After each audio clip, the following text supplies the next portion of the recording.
এটা তো আজকে তারেক রহমান সাহেব নিজেও ইঙ্গিত দিয়েছেন যে নির্বাচন না হওয়ার জন্য অনেক রকম মানে ষড়যন্ত্র চলছে। তো ওনাদের তো আসলে নির্বাচন না হলে সবচেয়ে ভালো হতো আর কি। তাহলে সরকারের উপদেষ্টা হিসেবে মন্ত্রী পদমর্যাদায় 5 বছর বা 10 বছর, অনেকে তো ডক্টর ইউনূসকে 10 বছর, 20 বছর, 50 বছর রাখতে চায়। ওটা হলে ভালো হতো আর কি। মানে ইউনূস সাহেব তো হয়তো বেশি দিন থাকতে পারতেন না বয়সজনিত কারণে।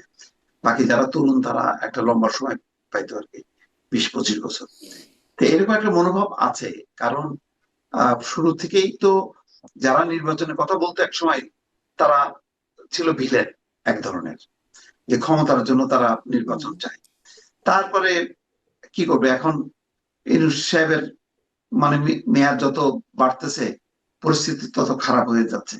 এখন ছেড়ে দেওয়া কে দেবাচ্ছে, এখন নির্বাচনটাই হলো। আর এছাড়া উপায় নেই। এখন অনেকটা বাধ্য হয়ে তাদেরকে মানে ঢোক গেলা আর কি, সেরকম গেলতেছে নির্বাচনটা। এখন যদি কোন রকম একটা সুযোগ থাকে, তাহলে তো নির্বাচন পিছিয়ে গেলে তো মানে খারাপ না। যতক্ষণ নির্বাচন না হবে ততক্ষণ পর্যন্ত আমি রাজা। বিভিন্ন রাজাদের মানে গ্রুপে গ্রুপে রাজাদের সমাহার হচ্ছে, তারা ক্ষমতা ব্যবহার করতে পারতেছে। নির্বাচন হয়ে গেলে তো থাকতেছে না।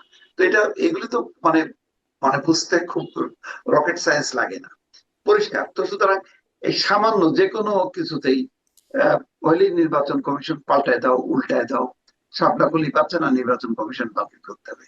নতুন নির্বাচন নির্বাচনী বন্দোবস্ত অনুযায়ী নির্বাচন সংক্রান্ত কমিশনের রিপোর্টের আলোকে নির্বাচন কমিশন গঠন করতে হবে। সেই দাবিগুলি কোথায়?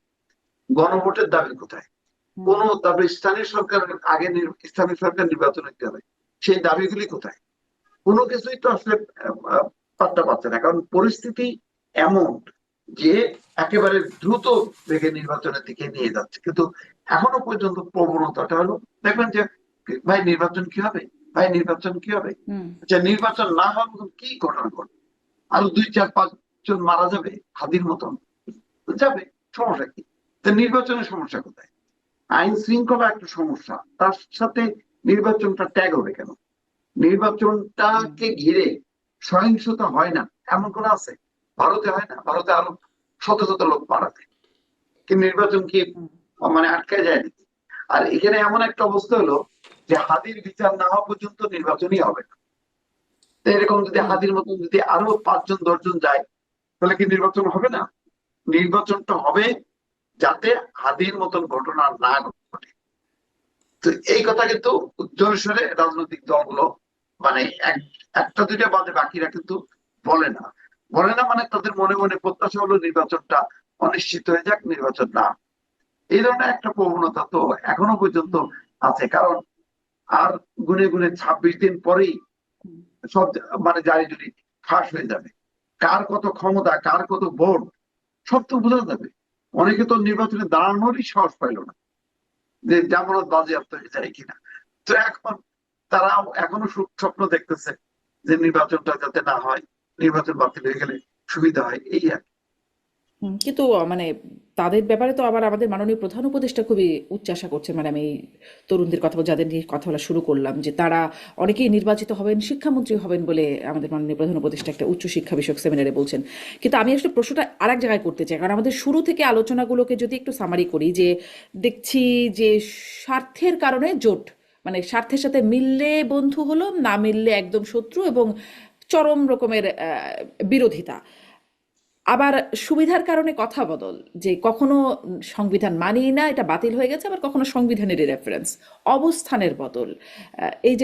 এই যে বিষয়গুলো দেখা যাচ্ছে, তাতে আসলে মানে নির্বাচন হলো, মানে গণভোটের কথা আমি আসলে আনতে চাচ্ছি, যে গণভোট হলো তারপরে যে তাদের অবস্থানের বদল হবে না, বা তারা সেটি মানবেন, তার কি আসলে কোনো নিশ্চয়তা আমরা মানে রাজনৈতিক দলগুলোর হাতেই তো হবে, তাদের অবস্থান থেকে দেখতে পাচ্ছি? ডাক্তার জাহেদ, আপনার কাছে একটু শুনতে চাই। আগের অনুষ্ঠানে এটা নিয়ে আলোচনা করছিলাম, আর একটা পয়েন্ট একটু বলি। এই নির্বাচনে ইতোমধ্যে যেটি করার কথা ছিল জুলাই সনদ অনুযায়ী, সেটি লঙ্ঘন হয়েছে, যে 5% নারী প্রার্থী দেবার যে বিষয়টি, সেটি কোনো রাজনৈতিক দল করে নাই। আহ, অথচ কথা ছিল জুলাই সনদে বলা আছে ওই মানে যে করা হবে এই সামনের নির্বাচন থেকেই, মানে এই এই নির্বাচন থেকেই হবে, কিন্তু হলো না। মানে বরখেলাপ দিয়ে শুরু, এবং তাদের যে অবস্থান বদল, সুবিধা বদল, স্বার্থের জন্য, কৌশলের জন্য রাজনীতি, তাতে আসলে তাদের উপর কতটা ভরসা রাখা যায় গণভোটে হ্যাঁ হলেও তার বাস্তবায়ন হবে।